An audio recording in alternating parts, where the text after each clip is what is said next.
Назарбаев зияткерлік мектептері баланың еңбекке баулу аясында 10 күн ата-ана жұмыс орнындағы әлеуметтік тәжірибесінен өтуді басты назарға алып, табысты жүзеге асуына септігін тигізіп келеді. Мектебіміздің 11-ші С сынып оқушысы Бектурганова Ислана өзінің іс тәжірибесін әкесінің жұмыс орны Эко-Агро наубайханасынан өтуді мақсат еткен. Жұмысының алғашқы күні өндіріс мекемесінің меңгерушісі цехтың ішін аралатып, ереже нұсқаулығын өткізіп, өнім дайындау жайымен қысқаша таныстырып өтуді жөн көрді. Цехтың қамыр илейтін, иленген қамырды арнайы көтеретін құрылғысынан бастап, нан пісіру пештеріне дейін халықаралық стандартқа сай жұмыс жасап жатқандығын танып көрген Ислананың жұмысқа деген қызығушылығы арта түскен. Наубайхананың ассортиментінде бар ұннан жасалған 50-ден астам нан тоқаш өнімдермен қатар тәтті кондитерлік өнімдерді ыстық пештен шығарып, оларды ретімен сөреге жинақтап, одан әрі арнайы үлестірмелі орауышқа орап салу үлкен қажырлы еңбекті қажет ететінін байқады.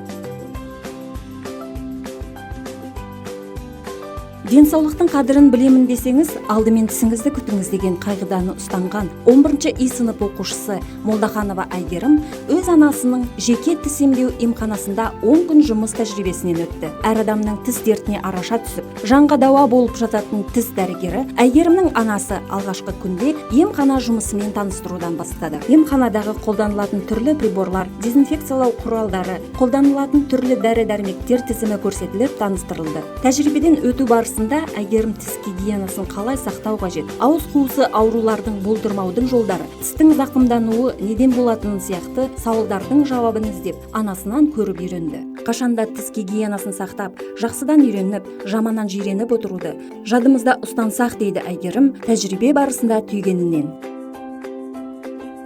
Кәсіп түбі нәсіп демекші, кәсібін жалғап, нәсібін тауып жүрген Балауса шеберханасындағы тәжірибе 9-ші Б сынып оқушысы Абжатова Еркежан үшін есте қаларлықтай болып өтті. Шеберханада Еркежан апайынан сабақ алып, лазерлік станок арқылы ұлттық нақыштағы ою өрнектердің түрлерін жасады. Арнайы бағдарлама арқылы ұлттық бұйымдарды 3D форматында да шығаруды үйренді. Жасаған ою өрнектерін арнайы матаға жапсырып, ұлттық бұйымдарымызды жасап шығару жолын атап айтса, түрлі оюлы бас киім, әшекей бұйымдар, қол дорбалары сәтті шығып, сұранысқа ие болды. Болашақта Еркежан да өз жеке кәсібін ашып, ою өрнектер кескінін ұлттық брендке айналдырсам деген арманын жеткізді.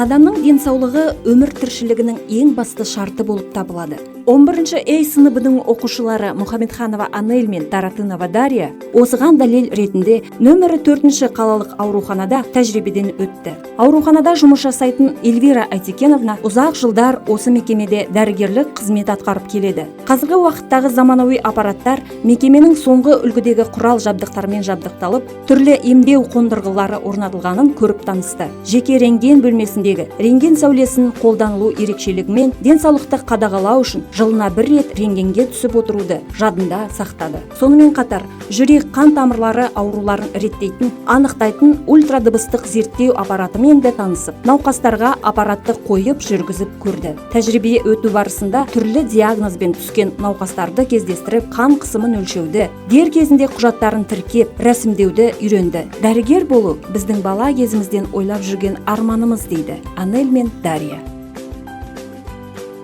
Кітап адамның жан дүниесінің асыл қазынасы. Осы қағиданы ұстанған 9-ші Б сынып оқушылары Нұрбек Көркем мен Кемадиев Бекжан 10 күн ата-ана жұмысын Көркемнің кітапханада еңбек ететін апасына баруды жөн санаған. Кітапханада жұмыс істеу барысында анықтама библиографиялық қызмет орталығы, ақпараттық байланыс технологиялар, оқырмандарға қызмет көрсету, қызыққа толы бүлдіршіндерге арналған оқу бөлімдері және халықаралық ресурстар орталық жұмыстарымен танысты. Жұмыс жасай отырып, оқушылар кітапхана қорынан өздеріне үлкен рухани азық алып шыққандарын мақтанышпен айтты. 10 күн ата-ана жұмыс орнындағы әлеуметтік тәжірибесі балалардың еңбекке деген сүйіспеншіліктерін арттырып, болашаққа деген дұрыс бағыт жасауды үйреткендей болды.